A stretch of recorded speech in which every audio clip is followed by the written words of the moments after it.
Today is a very special episode because guess what? We have a guest with us, and I, in particular, am very, very excited. I know him personally. He's played a vital role in my life growing up. He's helped me find my bearing in practicing my religion. He's a prominent figure in the Muslim community. He taught me in Arabic school, and he had his foot on our necks because he had zero tolerance for indiscipline. And you know how it is. We didn't listen, so he didn't really like us. But thankfully, growing up, I got closer to him, and he's been very, very helpful to me. He was the first person that helped me secure my first job. He's a boss in one of the biggest, if not the biggest, telecommunication network in Ghana. He's a prominent figure in the Muslim community. He's a counselor, he's charitable, but most importantly, he's a loving father, an amazing husband, and a good son. Ladies and gentlemen, as usual, I'm doing this with my sisters, Faiza, Kaisa. and the guest we have in the house is Malan Swala from Hamdaniya.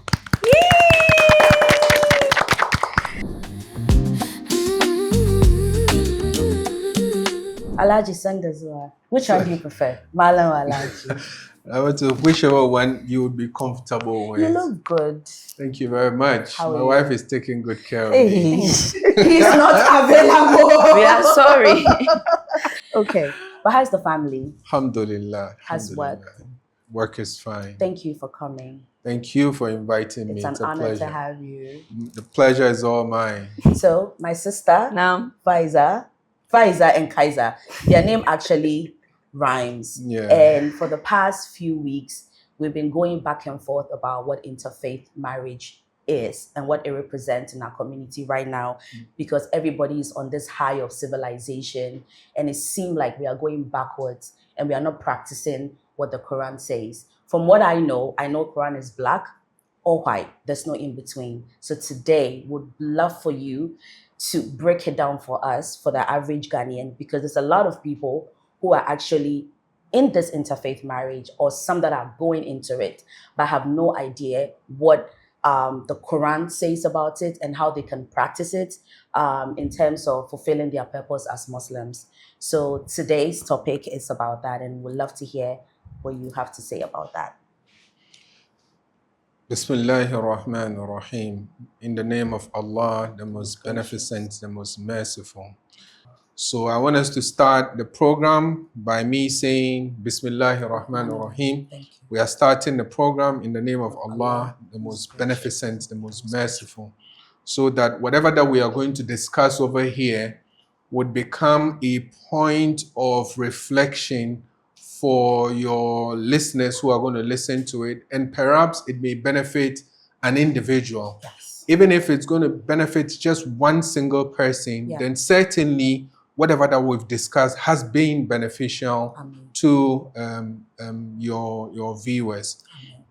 With respect to interfaith, so interfaith as a term is part of the terminologies that came up as a result of the interaction between the two dominant faiths. So I would say Islam and Christianity. But as far as the coexistence of Muslims and non-Muslims are concerned, it's been a part of Islam from birth. So if you look at the history of Islam, when the Prophet started propagating Islam in Mecca, he started propagating Islam in an environment where there was a lot of idolaters. But there were some Christians and some Jewish monks who had traveled from Palestine into Arabia and settled in Arabia because of the prophecy. Okay. Because the prophecy of the prophet was foretold in the scriptures of old, from the Torah, which is a Torah, and the Injil, which is the scriptures of the Christians. He had been clearly been foretold, and the location was very specific. So it's either in the mountains of Mecca, where he's going to grow up, or in the plains of Medina, where he's going to finally emigrate to. So Islam had always had interactions with Christianity and Jews. Once the state had been established, now the mode of interaction has to now also be established, especially when it comes to relationships between male and female. Islam's, in fact, it's not only Islam, all religions set very strict rules when it comes to the interactions between male and female. It's just that, really, of course, Christians have strict rules when it comes to interactions. Yeah. Christians do have very strict rules when it comes to interactions between male and female. Oh, okay. In fact, even in Judaism, it's even worse. I mean, I'm using words here lightly, but in terms of rules of interaction, they are there. Now, as to whether people are now going to obey those rules of interaction and live by those rules of interaction, it's also a separate conversation. Yes. But the rules are there, as to whether people would abide by them or not. That's also a different conversation. So when it comes to relationships, you need to ask yourself, what is the essence of even going into a relationship in the first place? Because there has to be a baseline before you establish that interaction between male and female. Now, where did all this start from? It started from our grandfather, Adam. Adam was created as male, and his partner was created from a rib of his as female. And according to Islamic history, he gave a dowry. Adam gave a dowry? Yes, he gave a dowry. As to what exactly that dowry was. And to whom? I'm interested. I never knew. So from Islamic theology, he was asked to speak certain words. So it is those words that stood in place of a dowry for his spouse, which is Eve, Hawa, and then she became officially his spouse. And if you look at the history of Islam as well, there are a lot of people who got married by the recitation of the Quran. Okay. So some of the companions of the Prophet who didn't have money to give to their spouses as dowry, they were either asked to teach their spouses Quran, or they were asked to say recite certain verses of the Quran, and that stood in place of a dowry for those spouses. So that became the base. So that became the basis for us to continue to procreate as a race. We needed to have an established relationship between a man and a woman for that relationship to be legitimate. Let me use that word. So in legitimizing that relationship, you need to bring these two parties together and these two families together to make that unit a whole. Now, that becomes the basis of establishing a relationship. Now, who can you establish that relationship with? Yes. So as we know, because of interactions, and we now live in a multicultural, a multi-complex, and environment, it makes these relationships complex. Even with what the Quran says? I'm talking about human interactions. Before we come to what the Quran is saying. Because I want us to look at it first from us as human beings within a multicultural environment. Yes. Then we bring what the religion says. Then we allow people to now weigh in. Because if you want to call people's attention to acts that they are doing, I believe in an approach where you sort of tease out some things in the people's minds to get them to also think through. So even if the person doesn't end up taking your position, at least you've given them some baseline to be thinking. So eventually, the people may get to the level at which you want to get to. As you said, everybody is fighting their own demons, and each individual are at a different level when it comes to the appreciation of the religion. So you need to take that into consideration when you are having these kinds of interactions. So if we take our environment, multicultural, multi-complex, multi-ethnicity, where not only do you have Muslims, Christians, maybe Jews, you have Muslims that are practicing, you have Muslims that are not practicing, we have Christians that are practicing, Christians that are not practicing. We have Christmas. Yeah, that's also a new terminology. Christians who are Muslims, Muslims who are Christians. Yes. You have Muslims who are engaged in idolatry, pagan worship. They go to pastors, they go to people who worship idols. So we live in a very complex environment. If the environment is unicultural, unireligious, then you didn't have some of these conversations. Issues. Yes. Because it's a small clan that is practicing one religion. You don't have these kind of complexity. Issues, yes. So it becomes, easy. But if the environment is complex, it brings about a lot of complexity, which we find ourselves in. So now you are in this environment and you are now going to set out for a spouse. Now in fact, even making that intention in itself, it's a huge step. For the women, it comes out as natural. For the men, it's a lot of work. In fact, not only a lot of work. You wouldn't want to get married. It's a huge responsibility. It's a huge decision. It's a defining moment at which a man would now say, look, okay, now I think I'm ready to settle. You can ask all the young men over here on your set. It's not an easy decision for a man. For a woman, why is it not an easy decision? Because you guys stand to benefit a lot, if you ask me. Especially in a culture where men are pardoned and forgiven and, allowed to do what they want to do in our culture. So I'm kind of surprised it's that difficult from the way you're explaining it to me. It is difficult. Okay, Rahma. I mean, look, if you look at it from, there are multiplicity of reasons. Okay. But I just want to look at it from just, one single dimension. Okay. Where you look at responsibility. Okay. No man wants to be seen as a failure. Okay. No man, regardless of what they are doing. Okay. They don't want to be considered as a failure. Okay.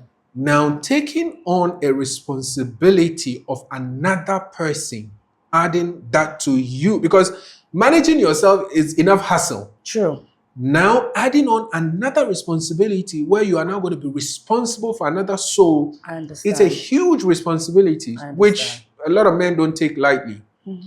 But a lot of the young men of today, because of, let me say, responsibility has been watered down, it becomes difficult for them. I mean, everybody is in what psychologists call cognitive dissonance. Everybody is dazed. Look, everybody is dazed. We are all dazed because of the volume of information, the share of responsibility, the kind of things that we see that people need to, to do for them to be considered as successful. The measurement for success today in life, the bar has been raised. Yeah, it's unimaginable. Exactly. So it's one of the key reasons why, young men do not want to commit early. Because they feel they are not ready. What I want to find out, because of what you just stated, is that the reason men should be allowed to settle down with whom they want? From what I have gathered, a Muslim man can marry a Christian woman, right? What are the conditions? Because men are allowed to do that. But But a Muslim girl is not allowed to marry a Christian man. Why? Okay. So, from where I started, faith is an individual affair. Yes. But once you've made a decision to go by a particular faith, then you'd have to go by the tenets of that faith. So let me give you an example, very basic. If you say I'm a Muslim today, a Muslim is supposed to pray 5 times in a day. Yes. You cannot in the life of you say I'm a Muslim, but I'm now going to choose to pray twice in a day, in the morning and then in the evening. True. That is not what the faith dictates. True. That's number one. Number two, our faith as Muslims is predicated upon using the Prophet ﷺ as an example. That's hard. It's hard. I heard what you said. It is hard. Look, and I'm not going to sit here and pretend as if it's not. It is hard. Even for people like us, we still struggle on a day-to-day basis. Now, we use the Prophet as a standard. Okay. Because the Quran says, لَقَدْ كَانَ فِي رَسُولِ اللَّهِ أُسْوَةٌ حَسَنَةٌ. Indeed, from the Prophet, you get the best of examples. Okay. And Allah used the character of the Prophet as an example to say, وَإِنَّكَ لَعَلَىٰ خُلُقٍ عَظِيمٍ. Indeed, you, Prophet ﷺ, have the best of characters. In fact, he said his character is weighty. Yeah. So for us, the Prophet is our guiding star. So anything that he says or does would have to do. Now, when it comes to relationships, the Quran is very clear in terms of who a Muslim man can marry and who a Muslim woman can marry. Very interested to hear. There are a few verses that talks about the type, not the type, but who you can marry from a faith point of view. Okay. So from a faith point of view, a believing Muslim man can marry a believing woman who is a Christian. Okay. And a believing woman who is a Jew. Okay. One of the wives of the Prophet ﷺ was Jewish. Okay. Oh, okay. Okay. One of his wives was Jewish. Although she later converted, I'll get a name for you. Although she later converted and became Muslim, Okay. but at the time that she got married to the Prophet, she was a Jew. Okay. So for a believing Muslim man, Okay. the Quran is very clear Okay. that you can marry a believing woman who is a Christian or a believing woman who is a Jew. Jewish. Okay. You are forbidden from marrying an idolater, someone who worships idols. Yes. Because they are not classified under those that we term as faithful. Got you. But why not the other way around? So for a believing woman, I know this is where the interest is. No, the reason why I'm asking is because I have seen a lot of relationships that could have done very well. Yeah. But because of the religion situation, they had to go their separate ways. And I feel like sometimes there are cultural rules. They've mixed the cultural rules with the moral rules. And people have come up with their own, Allah ya imakahaka, God do this, God will do that. And they've married their own kind. I mean, that boils down to the person's individual and the personality. But they've married their own kind and they're as miserable. Let me take you, for example. Let's say you decide to marry a second wife. I'm just joking. I like the disclaimer. Let's say you decide to marry a second wife as someone who knows your character, right? Let's say she's Christian. She doesn't have any intention of becoming a Muslim, but she's a believing Christian, as you just stated. She agrees to marry you. Parents allow that.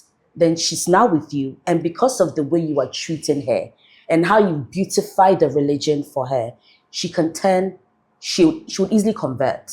So it means you have won her over by your day-to-day life and how you treat her. And I feel like women are also in the power to do that with men. But what I have heard is that because the man is the head of the family, Yeah, that's the he same thing I stands a heard. bigger chance of converting her The lady. than she converting him. And I don't believe that. Some women are truly the powerhouse in their household. Definitely. You get what I'm trying to say? Definitely. So why is that Yeah, not with the allowed? Quranic Or stance. is it that it's allowed but it has a condition? And you know, and even in Ghana here, the Muslim men, they're small, oh. Like the educated, you know what I'm talking about. Those are the ladies that are coming out. They don't want the old malamay, you know. The well-spoken Muslims who carry themselves well, who are disciplined, who have good jobs, who come off with, they are very, very few. You see right now. They are very, We very are few. struggling on this street. It's true. I don't know if you've heard it before.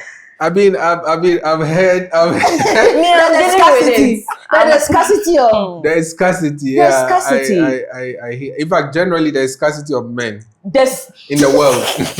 Then when you start narrowing it down, you tend to. So for Yeah. me, if a woman is Muslim and she's doing well and she's found a man who is Christian and possibly even is willing to convert, but They again, say no. yeah, because what I've heard is that you can't convert for the sake of the woman. Yes. You have to convert for the sake of his- Allah. yeah. But that I know, you are saying, I know. But again, sometimes it takes the way someone treats something or show you something. Definitely. So where does Islam stand with a Muslim woman bringing home a Christian man with the hope that, the man would convert? Because if you sign off of this, a lot of Muslim women will be married.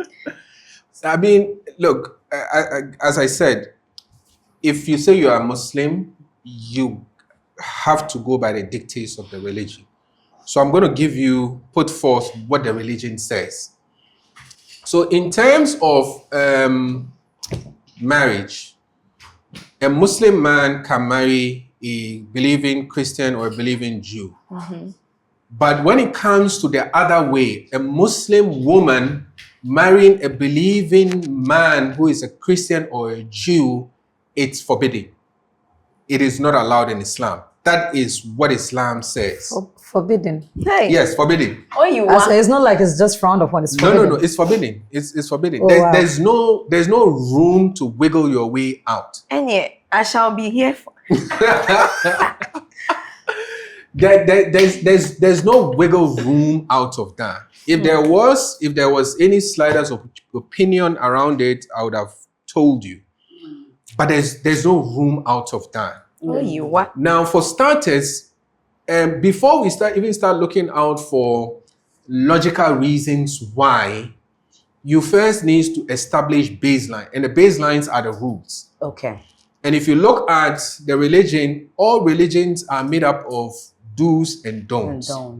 One of the don'ts of Islam is that you cannot, a believing woman who is a Muslim cannot marry a man who is a believing Christian or a Jew. Gotcha.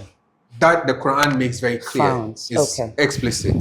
Kaiser, do you have you had any experience? The way you keep The reason why I'm saying I'm even acting this way is usually when I even end up maybe trying to get to know a Muslim person, I see so many traits that I personally feel I can't deal with. such as Let me help you out. Such- Controlling. And you see, when I all the look, Muslim men you've had something to do with had similar traits, yeah, such as when I see how my dad is, okay. like I wish I could have somebody like my dad. How was your dad? He is very compassionate, very kind. Aw. Like But that's what Islam stands for. So it can boil Exactly. down to the person's that's what I'm saying. behavior. But mostly it's either they don't want a woman who is outspoken. Okay. They don't want a woman who has something good to do for herself. Okay. They always You're want too to box ambitious. you in a space. What tribe? What tribe? Were you? No, I think Just checking. this issue cuts across tribes. It's Tribes, not a yeah. tribal issue. Yeah. It's a big issue that, I mean, I've had the opportunity of counseling a few women who have gone into, in fact, they were married and, it became an issue. And I mean, I mean, let me also lay a disclaimer that it's not only peculiar to Muslim men. Oh, yeah. Okay. It cuts across men of this age, Of day this and age. I think post Beijing, where the whole feminist movement started starting. That long. Yeah. Post that, where there's a lot of awareness, there's a lot of self-empowerment around women. Women were now earning income. Women were now getting a lot more educated. I think the whole world forgot about the men. And this is my own analysis of this situation. Now, over time, you now have a generation of highly independent, very focused, very well-intent, educated women, and you do not have that level of exposure amongst men to match up with the generation of women that we have. So the men still want to be, I'm this head of family. Nobody's going to take away that from you as a man. But as a man, you need to know how to go about leading, because you being the head of the family means you are in a leadership role. Now, there are different types of leadership that you can employ as a man to manage a woman, regardless of whatever that she has. But the generation of men that we have, unfortunately, lack the skills and they lack the knowledge to manage the generation of women and that's why you have some of these challenges. So Kaiser, tell me, it's like something is bothering you. No, because what I'm saying is even when I encounter maybe Christian men, how they approach certain things is different from how the Muslims will approach. Give us examples. No, even how the person respects you. Muslim men already, when they see you a woman, already your level is already down. There are certain things the one I'm saying, the people I have encountered. Some, even for them to have a conversation with you, for you to have like bad heads and everything, they say it's fine now. It's not like let's have a discussion or let's talk.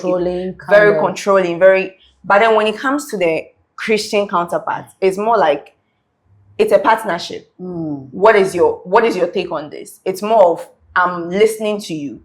But Muslim men, the ones I have encountered, is you're dealing with the wrong kind of Muslim. That's what I'm saying.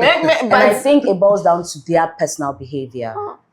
Do you get what I'm trying to say? Faiza, did you have any encounter like that before you got married? It's not easy. Have you spoken to Christians before you got married? Yes. When you compare your experience with Christians and Muslims, what has that been for you?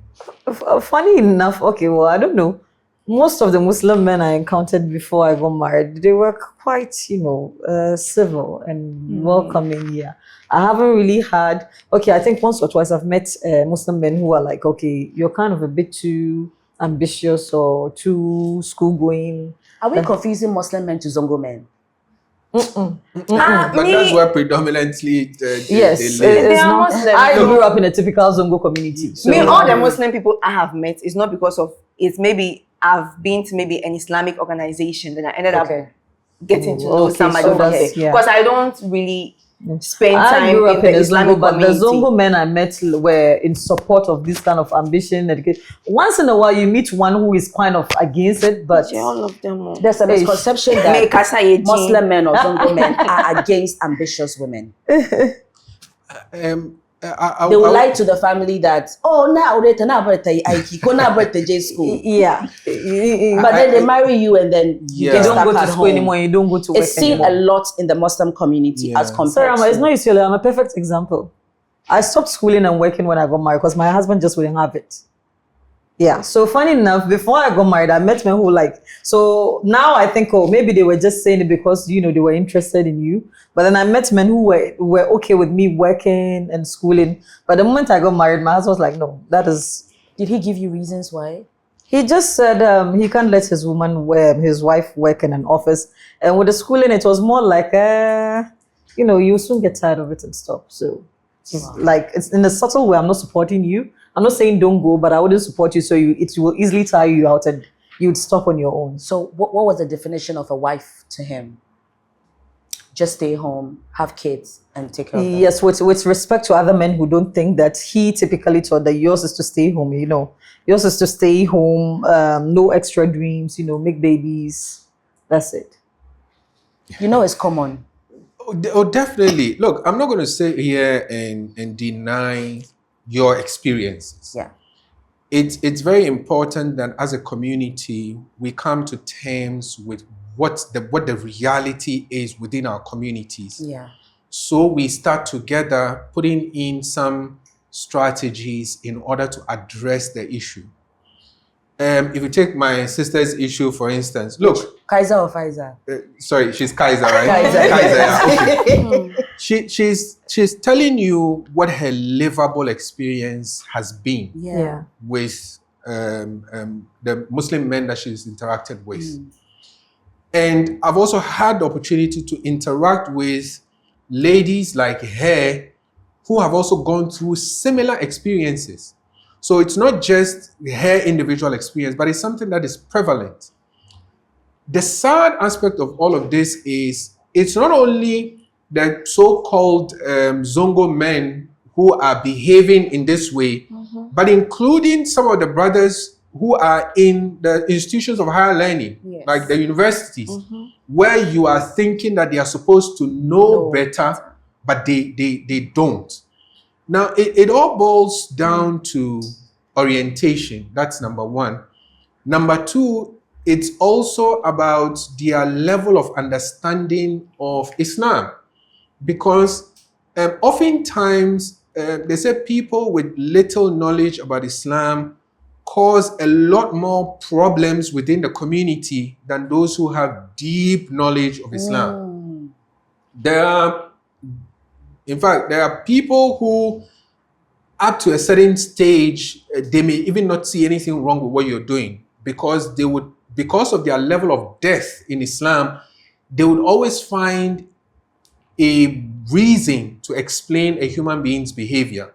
So we need to get these kinds of scholars to be giving us, recommendations and fatwas around what's happening within the communities. So the issue with respect to that, let me call it antagonizing relationship or a wrong way of thinking about leadership within a family is the root cause of some of the problems. Because if I come into a conversation, I'm going to have a conversation with you because I'm interested, and I come in and I want to start exerting control, it's going to start ringing alarm bells and red flags in the lady. And especially if she's someone who is educated, she has seen experiences, she sees what's happening in the community. So as a man, you need to employ strategies to manage this. And you need to be able to tell yourself that, look, as long as these are not things that are fundamentally going to impact an individual's faith, then to a large extent, it's allowable. So for instance, if I take Pfizer's schooling, for instance, there's a clear tradition of the Prophet, hadith of the Prophet, which says the seeking of knowledge is obligatory for a man and a woman. And anytime in the Quran, when you see the Quran making specific mention of male, female, man, woman, or the tradition of Prophet making those, it means that it's laying emphasis on that activity. So the Prophet was laying emphasis on activity, on the seeking of knowledge from man and a woman. The Prophet has said, seek knowledge even if you are going to travel to China, to the Pleiades, to go and seek knowledge. So if you take that, for instance, that is the position of Islam. But in our communities, it's not seen as such. So coming back to the discussion, the challenge, as I've been saying, is with the individual Muslim men who now have to come to the understanding that, look, we are in an environment where it's now, the women have been educated and Exposed, they want to, acquire some skill to be able to earn an income. Yeah. Now, if you are a man and you want to go by, in fact, let me also lay a caveat. The rule is you need to get your husband's alignment before you step out to work. Now, if you are going to ask your wife to be a stay-at-home mom, I mean, who doesn't like soft life? So make sure that's what you're signed up for. You are taking end-to-end that's another care. Conversation for If another day. you start that one, we have full stop notes. That's another conversation for another day. End-to-end. End-to-end. Take care of the woman's needs. And when I say end-to-end, it's not just you coming to give and then say, okay, you out of this, make sure you take what you need to buy, your clothes from, your sanitary things from, and make sure you cook from. No. It's end-to-end. It's end-to-end. End-to-end. You're taking complete responsibility of her. Of that. So that's the issue around the kind of men that we have today, that we need a lot of conversation around it. Definitely. The hope There's hope. But before we wrap up, I wanted to hear from Kaiser. So, per your experience, what are you hopeful still with finding a Muslim partner? Right now, there's allow. I don't know what else. But I have a question, small question, even you're done. Yeah, I'm saying this because the more I personally keep trying to get to know Muslim people and everything, and then it's like I'm being pushed to like, you are not going to find your person. You will find your person. No, now one day, inshallah, it will happen. But I'm just saying, the person I have pictured in my mind is somebody who is how my dad was in the. No, you have to remove that from your mind. Oh no. I'm not saying that don't have that at the back of your mind, but if you feed onto that so much, it would always be what you look out for in the first glance. And sometimes the person for you don't come in a way that you want them to come. You have to almost. I don't know how my dad came to my mother, but I'm saying how he's just humble. He's loving. You will find someone like that. Yes, but it's not finding. But you also have to be ready that it's a balance. You might find someone who is like that, but might not be the rich person you want. So you have to come to terms with what you can work with. I'm not looking for Dangote. If Dangote comes, I want. Inshallah. Faiza had a question. At this point, I would reserve the question. So when again? Oh no, there is a certain topic that I would want to discuss the question. So, okay, all right. Okay, so maybe just before you wrap up, to Kaiser, as you said, look, in before you decide on who you're going to settle with, you need to draw in fact, you need to write them down. True. On what your ideal spouse is. This goes for everybody. And spouse, exactly. So male, female. You need to write what your ideal spouse is. Yes, smiling too much. And out of your preference, you need to agree, or you need to list what is non-negotiable for you and what is negotiable for you. Otherwise, you'll be mixing up your requirements and you think that, okay, until the person checks all these boxes, you're not going to. Yeah. So you need to negotiable and these are non-negotiable. Yeah. So for instance, some of the non-negotiable are unreasonable, knowing Kaiser. Humility is not soft life. That's nothing. That's nothing. Soft life is not reasonable. So for instance, if you take humility, perhaps maybe you need to now even define what you term by humility. Humility, yes. Maybe you are looking for someone who is going to be tolerant, someone who is going to be patient, someone who is going to be accommodating of you. And your behaviors. And look, it's critical. That aspect is one of the non-negotiables in before you settle in. You need to look out for someone who would be able to deal with your madness. And she has it too. Otherwise, you are going to have issues, yes. regardless of all the other checkboxes. Yes. So you need to now define, okay, I need someone who is humble.